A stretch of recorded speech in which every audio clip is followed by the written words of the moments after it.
Well, hello there, and welcome to episode 25 of Rees Rambles, the official podcast of Control Alt. Rees, how are you all doing? Thank you very much for listening. And there is a man with a strimmer outside my house, a man from the council who's trimming the grass verges. So apologies if there's some weird noise outside, but I'm on a pretty tight schedule and I've got to get this recorded right now, as you do. Otherwise it won't be out in time for the weekend. Wow, it's getting really loud, isn't it? Can you hear that? What a nuisance. Anyway, at least the verges will look nice. So there are actually around 200 of you tuning in to listen to me every week now, which is fantastic. Thank you so much for your support and for tuning in to Rees Rambles. It's really, really cool to have so many people listening. Of course, you'd think being a big-time pro YouTuber like I am with my 20-odd thousand subscribers that I'd be a bit disappointed with that and that I'd be hoping for bigger numbers. But actually, and I'm just pleased that anyone's listening at all. And to be fair, even if there were only like 5 of you, I'd still be recording these because it's nice. It's good to rant and to vent and to get the stuff off my chest. And that number actually ebbs and flows quite a bit. It was down a bit last week because I think it's just school holiday season and lots of people are away and probably don't want to be sitting on the beach listening to my nonsense, which is totally understandable. And then like a couple of weeks ago when I got that shout out from This Week in Retro, when I kind of tongue-in-cheek covered for them. And I will be doing some up-to-date, I can't use the phrase up-to-date, can I? I think they've got that trademarked. I will be doing some news about the retro world later on in this episode. By the way, it's going to become a regular thing. But yeah, when I got that shout out from them a couple of weeks ago, I got like 500 odd people listening, which is quite cool. And actually, that was other than the very early episode that I did, where I asked people to downvote, which most people did. That was actually my most downvoted episode of all time as well. So that's what happens when you reach out to a wider audience who aren't quite ready for this particular style of nonsense just yet. And as far as thoughts on the actual rambles go, I had one of these random shower thoughts this morning, and I was thinking about podcasts, about professional podcasts, and how they have how they're packaged, essentially. They'll have like a theme tune, and they'll have regular segments, and they'll have like what are known as stings, I think they're called, where you have like a little little jolly little tune introducing each section. And how I don't have any of those things. I'd be interested to hear people's kind of thoughts on those, because the whole concept of this is that I wanted to make it as easy and as frictionless as possible for me to sit down and record these, just because I have so much other stuff going on with the channel and obviously with my job and everything else. And, the more kind of barriers that I put in place to get these out every week, the more likely it is that it's not going to happen. And I think just kind of keeping it as plain as possible is what's best for me. But perhaps people would like something a little bit more polished and a bit more professional. I'm not really sure. Or perhaps I should just keep doing my own thing. Let me know. Let me know in my Discord or in the comments section if you are listening on YouTube. I'd be interested to hear people's thoughts on that. Obviously, it's kind of like a late night talk radio kind of vibe at the minute. I think just a guy talking into a microphone. Perhaps that's what people want. So just as a bit of a ramble preamble, as always, just before I get into the actual meat of the podcast, or hey, insert meat alternative here if that's not your bag.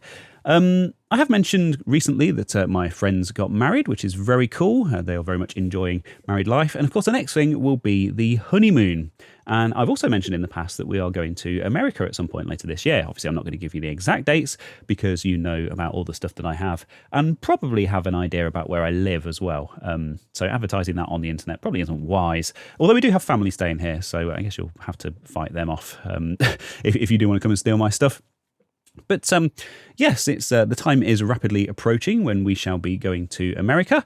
They're going on their honeymoon and we are meeting up with them. We're not going on their honeymoon with them, so to speak. They're going to have quite a lot of time doing their own thing, and we're going to be doing our own thing, and there's going to be some crossover where we get to spend some time together, which is really cool. I think it's a really cool way of doing it, a really cool way of structuring it. And of course, with going to America nowadays, you have to fill in an ESTA application, an ESTA, which is an electronic something travel application. I should have looked that up, shouldn't I? Anyway, I'm not known for looking stuff up, but the ESTA application, which is an online application. It's an electronic entry requirement to get into America. If you don't fill it in, you get sent straight back on the next plane home. So very important to sort that out. And if you don't fill it in correctly, you either get sent straight back on the next plane home, or you get thrown into Guantanamo Bay, depending on how egregious your crimes against America are. And speaking of egregious crimes against America, there's some very interesting questions in the ESTA application. I really hope they don't find this podcast and use it as an excuse to kick me out. But yeah, there we go. This is all good-natured, TSA. Just take it all with a bit of a pinch of salt. But some of the questions on this thing, and there's 7 pages of these questions, and it's all about obviously there's stuff about your employment status and your employer, and you've got to fill all those details in. Stuff like your criminal background. Have you ever been convicted for this? Have you ever been convicted for that? Are you planning on overthrowing the US government or staging a military coup?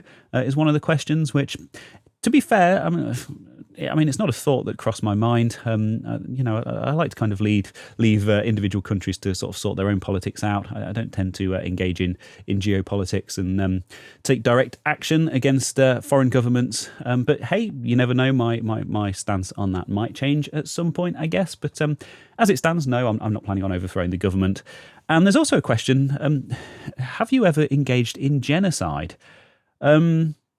Now, don't get me wrong. Obviously, it's not a subject to be joked about and to be trifled with, but it does really throw you when you get to that question, because it's like, oh, and yeah, I guess everyone who wants to enter America has to fill in the exact application, no matter who they are, and at some point, I guess somebody somewhere is going to have to answer yes to that question. But yeah, it really makes you think, doesn't it? And yeah, stuff like, have you ever engaged in industrial sabotage and all of this kind of thing? Thankfully, I answered no to all of the questions. Obviously, there's stuff in there about like drug convictions and all that kind of thing, which is weird because we're going to California where obviously, a lot of stuff has been legalized. Yeah, so I should probably talk about the itinerary a little bit, shouldn't I? So, we're going into San Francisco, flying to San Francisco. We're going straight up to Napa Valley. We're going to spend a few days in Napa Valley, obviously drinking lots of wine. We're going on the wine train, which is really cool. A really nice old train that kind of goes through all the vineyards and stuff, and you stop off and taste the wines, and they feed you fancy food on the train. Sounds really good. I hope it's good. I've seen some videos on it, and it does look very much like our kind of thing. So, very much looking forward to that, and I shall, of course, report back once we have done it.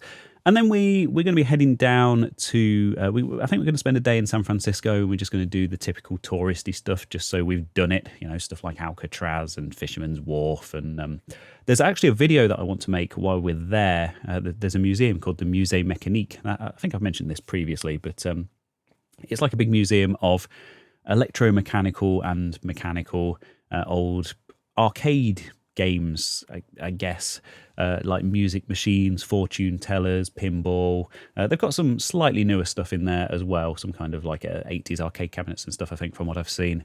But just looks like a really cool thing, and I'd just like to go in there and do just a bit of a walk around and a bit of a commentary, stick some quarters in some things and see how they work, and kind of share that with my viewers. And I think that would be quite an interesting video, so hopefully we'll find time to do that.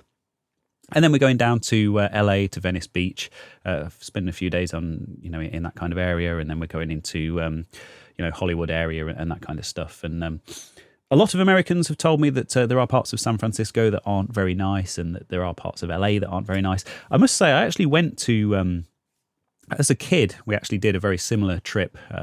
My family went to the west coast of America, and we did go to LA. And my actual overwhelming memory of it was that it was a bit dirty and a bit of a dump. Apologies to anyone who lives in LA who might be listening, but I wouldn't say that London was any better. But it'd be interesting to see how it looks through adult eyes. And then once we've done that, we'll be heading up to Las Vegas. Of course, we're doing some other bits and bobs in between as well. And then we're going to spend a few days in Vegas. And that's kind of when we're spending the bulk of the time with our friends. And, he was really looking forward to going to that and seeing a show. And again, the touristy stuff. Sometimes it's nice to just do tourist stuff. And yeah, obviously in Vegas they have the Pinball Museum, which is the biggest pinball museum in the world. And again, they have some old arcade games and some really old stuff, some nicer new stuff, some really rare stuff. And I don't really know much about the history of pinball and stuff either. So looking forward to kind of learning about that.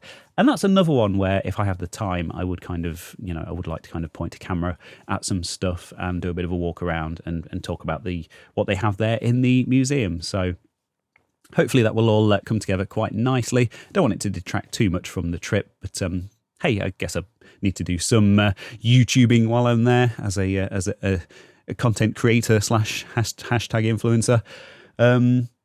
So yeah, that's it. The ESTA application is filled in. The holidays, all of the accommodation and the trips and things are booked now. Flights are booked. Yeah, internal flight, international flights. So yeah, I think that's all ready to go, locked and loaded. So look forward to hearing a little bit more about that after it's happened. But yeah, it's really not far off now, and starting to get quite excited about that, and really looking forward to it. So, onto some actual channel news just before I get into my stories for this week. And, of course, the latest release on Control-Alt-Rees was the Atari 2800 replica controller, which was very ably designed and built by my good friend Lee Smith from Lee Smith's Workshop. A really excellent channel, which I can highly recommend that you go and check out if you like all things PCB fabrication and 3D printing and all of that kind of stuff. And of course, we are viewers of each other's channels, and Lee watched my video on the Atari 2800, which was the Japanese version of the Atari 2600, that iconic Atari console from 1977. And the 2800 was completely redesigned for the Japanese market. It was a very kind of black, sleek, black and red, shiny, modern-looking thing.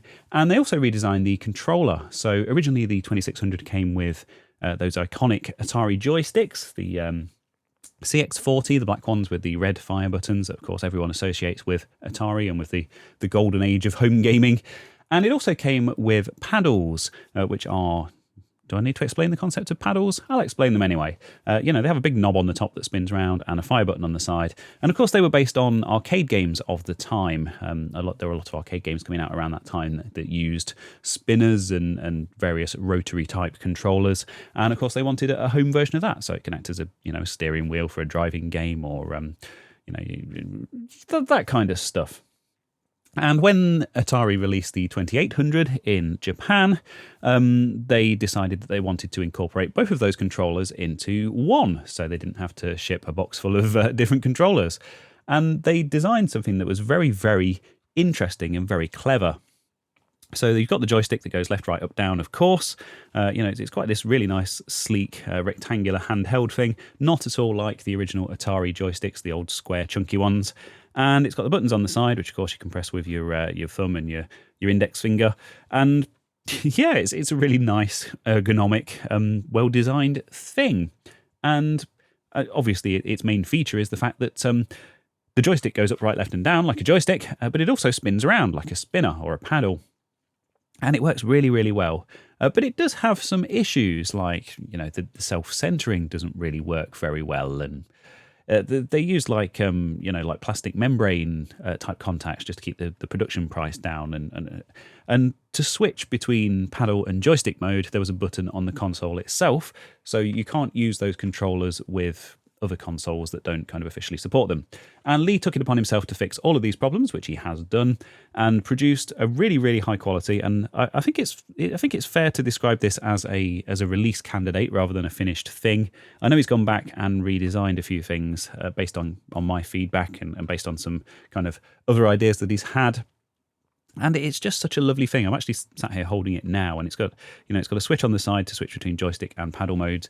And I must admit, I was going to do that as a supporter video because I'm always looking for kind of quick, easy things that I can just pick up off the shelf and show to people. Interesting things, but stuff that I don't have to spend a huge amount of time researching and producing sort of really slick, high quality videos, just to kind of share interesting, cool stuff with people that support the channel because it's just a nice way of giving a little bit extra back to them. And I sat down and I kind of started thinking about how I was going to record this video, and I thought, no, that's Lee's put a lot of work into this. I want to share this. I'll do it as a second channel video. And I actually recorded most of a video, I sat down and hit record on the camera and started talking about this joystick and demoing it. And in the back of my mind, I was thinking, this could work on the main channel. If I tighten this up a little bit, if I just, a little bit of scripting just so I know exactly what I'm going to say about it, this works as a main channel video. So that's what I did. I aborted that attempt, and I sat down and I kind of scripted, made some bullet points of all the stuff I wanted to talk about, turned that into a proper script, got the old teleprompter out and sat down. I used the same setup that I use for my second channel videos and my supporter videos, just sat at the desk rather than the more kind of formal. Is formal a good word for it? The setup that I tend to use for my main channel videos, where you can see the whole room in the background and everything. And just sat and talked about this joystick for 5 minutes. And that video's done, it's not done brilliantly, which I was quite surprised about, because it's a cool looking thing that a lot of people probably aren't familiar with. But hey, that's the nature of the beast. Of course, a lot of people on holiday at the minute as well. So it's had like just over 2,000 views, and obviously it's sent some traffic Lee's way, which is fantastic. He's actually sold another ZX Mectrum now. I think it's his last one, which had been hanging around for a while.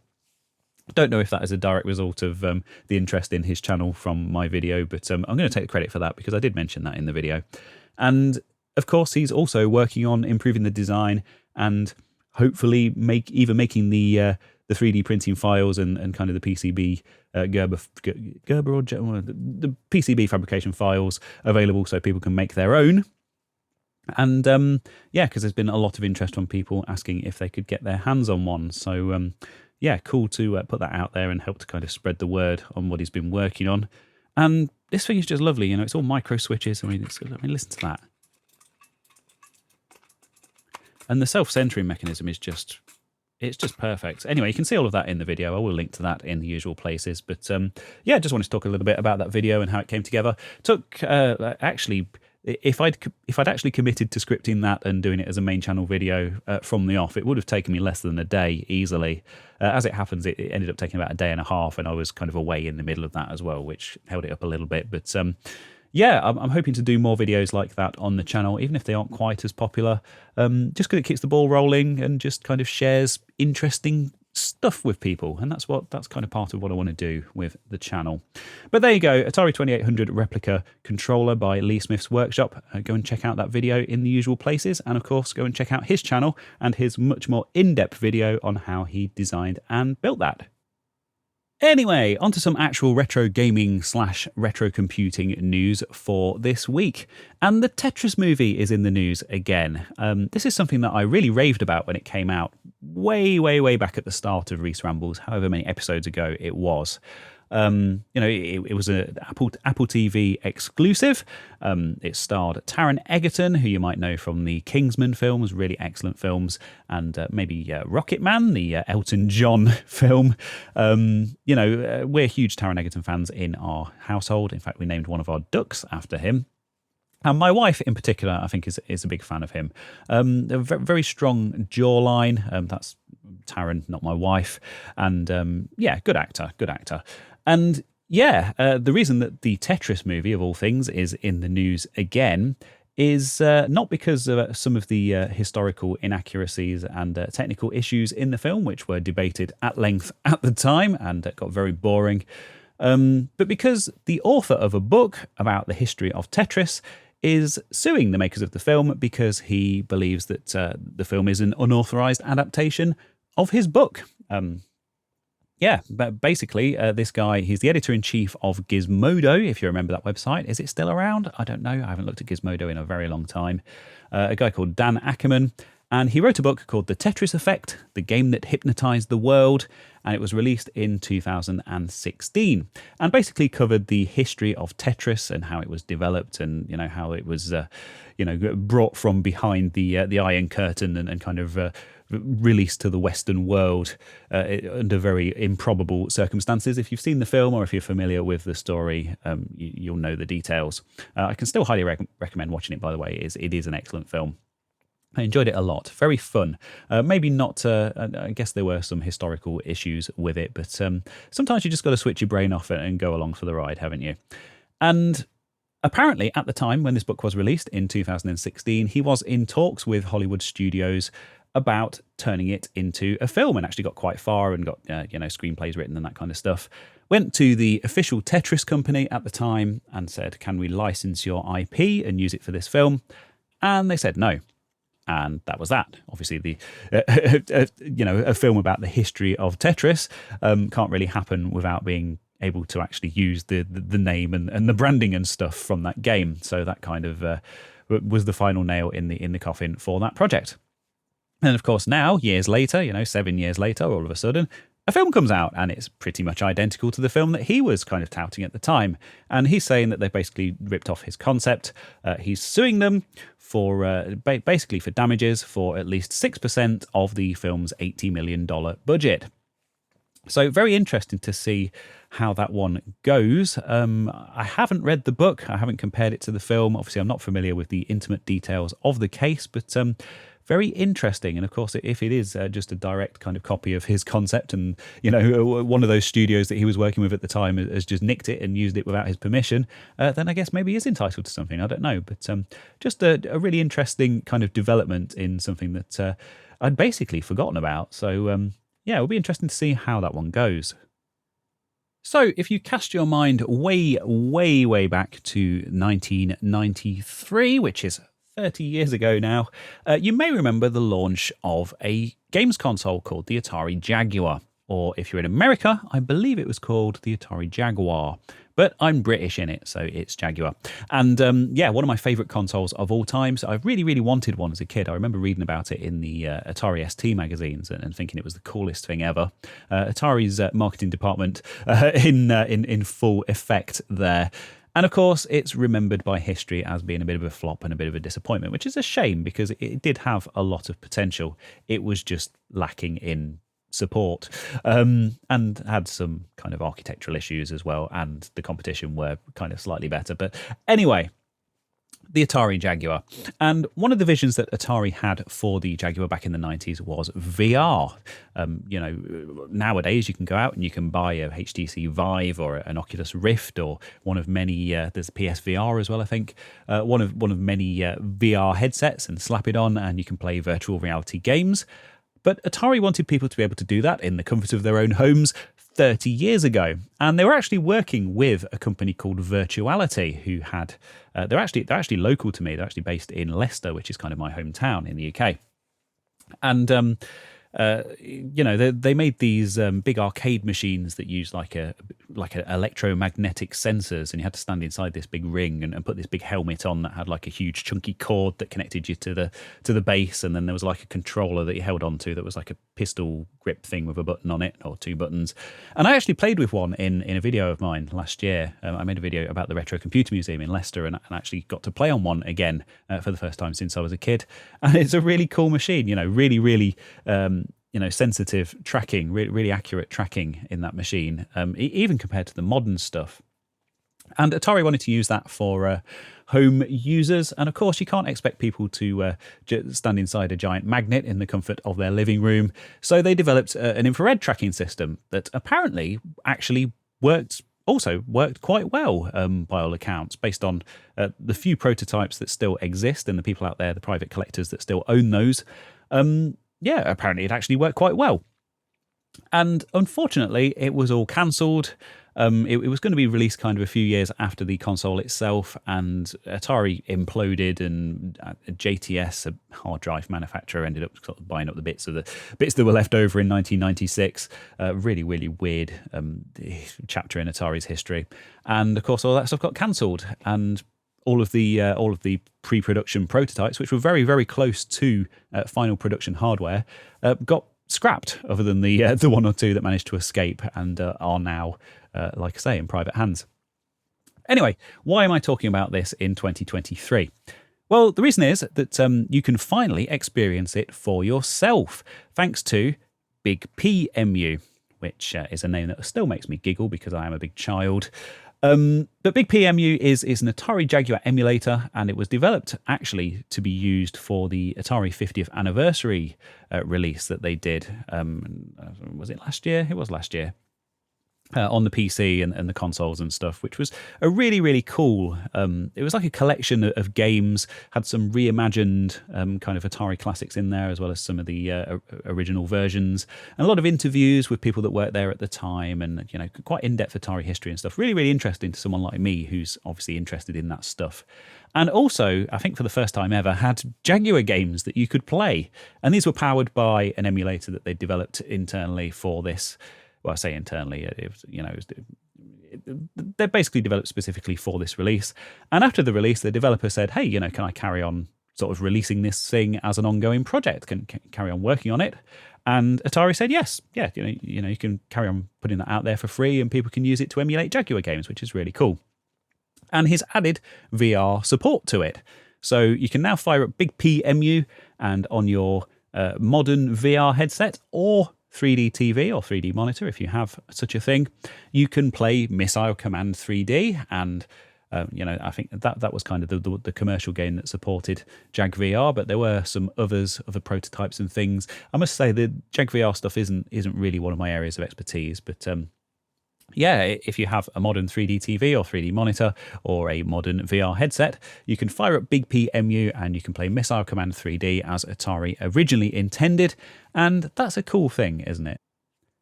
And my other story for this week is all about the Mister. Let's just take a moment to talk about what the Mister actually is, I guess, for the few people that are listening who might not be familiar. So Mister is it's a subject of much religious debate online, but it's built around a chip called an FPGA, a field programmable gate array, which is a type of chip that can be programmed to basically be any other chip. I'm going to use the word emulation here. I'm sorry, I know it upsets a lot of people, but this isn't your standard software emulation like you would see on a PC or a Raspberry Pi or MAME or anything like that. This actually runs at a hardware level, and it can recreate the actual individual logic gates of specific chips from back in the day, because obviously chips were much simpler back in those days, and provide a completely 100% accurate one-to-one recreation of some of those chips. Now, that's not necessarily how all of the cores in Mister work. Some of them do fudge things and do some stuff in software and that kind of stuff. I know that's controversial to say, I'm sorry, but that's the reality of the situation. But anyway, there is a famous developer in the world of Mister called Joystick, and Joystick has done absolutely loads of these arcade cores, loads and loads of classic arcade games. I've got a list here up in front of me. So you've got stuff like 1941, 1942, all of those kind of vertical scrolling shooters, shmups, shoot 'em ups, whatever you call them. Action Fighter, one of my favourite games from back in the day. Alex Kidd, Alien Syndrome. Altered Beast, Arkanoid. I'm still on A. Bad Dudes versus Dragon Ninja. I mean, I could read all of these. Bubble Bobble, is the guy who did the Bubble Bobble core for Mister, which is really cool. Cadillacs and Dinosaurs. Again, I'm still only on C. There's hundreds of these things.